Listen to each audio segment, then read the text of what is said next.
How's it going, everyone? I'm Town Cape, and today I'm going to analyze Telltale's new game, Tales from the Borderlands. Ever since the game's release, it has gotten praise mainly for how it incorporates the Borderlands series' humor into the Telltale format. However, I'm not sure if that's what really makes it stand out. I think if we examine the mechanics and the story of the game, it becomes apparent that humor isn't really what makes this game stand out. Rather, it's the portrayal of human recounts. But let's start by talking about the humor. Traditionally, humor hasn't really been presented very well in video games, and that seems to be because designers aren't sure how to present humor in an interactive form. Sure, there are games with great humor in them, but most of the time the humor comes from scripted dialogue sequences. The player rarely gets to play a part in the humor. Did Telltale fix this problem and show us this innovative way of presenting humor in a video game?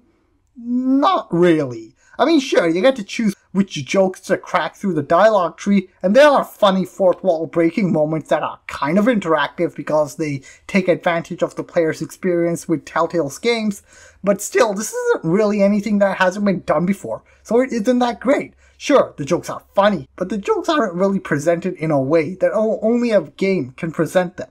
Instead, let's take a look at how the story is presented. We've only got an episode 1 so far, but we can clearly see that there are two sides of a story. The interesting part of hearing two sides from a story is to see how different people have different views on what happened.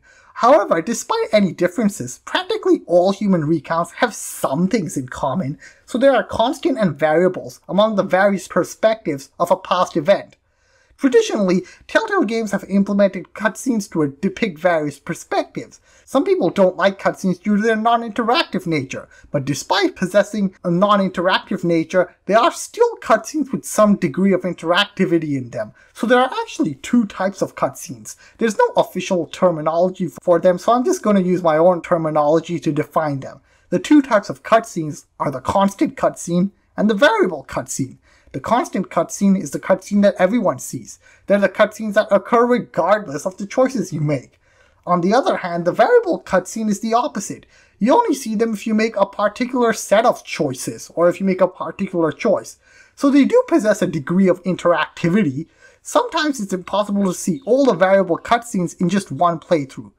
Now what's important is how Telltale has used the constant cutscene and the variable cutscene in depicting both Reese and Fiona's story. I mean, sure, they both have their differences because everyone has their biases, but there's no denying that some parts of their story are the same.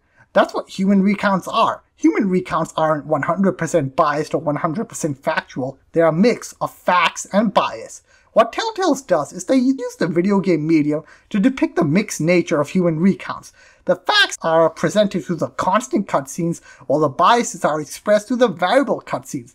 I mean, look at what Reese and Fiona say about the deal. They both have the same account of how the deal initially started, but as soon as the gameplay segments begin, their stories begin to deviate. I mean, according to Reese, he's given two choices of wisely talking August into selling him the vault key, but Fiona disputes these choices and instead claims that Reese begged.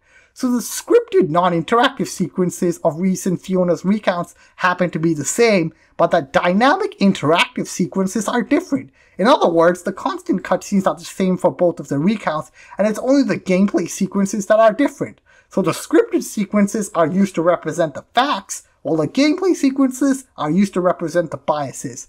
I never thought about portraying narrative recounts like this in a game, but that makes so much sense. The facts are the facts. They don't change, and they always happen, just like the constant cutscene. On the other hand, everyone has their own biases that they like to mix in with the facts, just like how everyone has their own gameplay style that they like to mix in with the cutscenes. Telltale is pretty consistent with this formula throughout the game. I mean, look at when Reese is forming a plan to break in. He's thinking about it in his head, so he's prone to being biased. He's making himself out to be this great intellectual leader, someone he actually isn't. But the important thing is how all of this is expressed, through gameplay. Reese's thoughts are in a cutscene through a QuickTime event, a form of gameplay. So the cutscene and gameplay in Tales from the Borderland actually complement each other very well. Even the simplistic gameplay acts as a fairly accurate way of how bias influences our memories of the facts. Bias isn't big and flashy. Bias is something small but significant that creeps into your mind and ends up making a remarkable change to how you perceive an event. Similarly, gameplay in Tales from the Borderland isn't big and flashy, it's something small but significant that makes a remarkable change to how you experience the game. So Telltale really does a good job of depicting human recounts in a way that only a video game can. But don't get me wrong, I'm not saying that Tales from the Borderlands is this deep social commentary on the nature of bias in human recounts. There does seem to be some commentary, but it's not intended to be this deep philosophical message. That's another great thing about Tales from the Borderland. It proves that you don't need a deep philosophical game to comment on something. You can have a lighthearted game and still do profound things with it.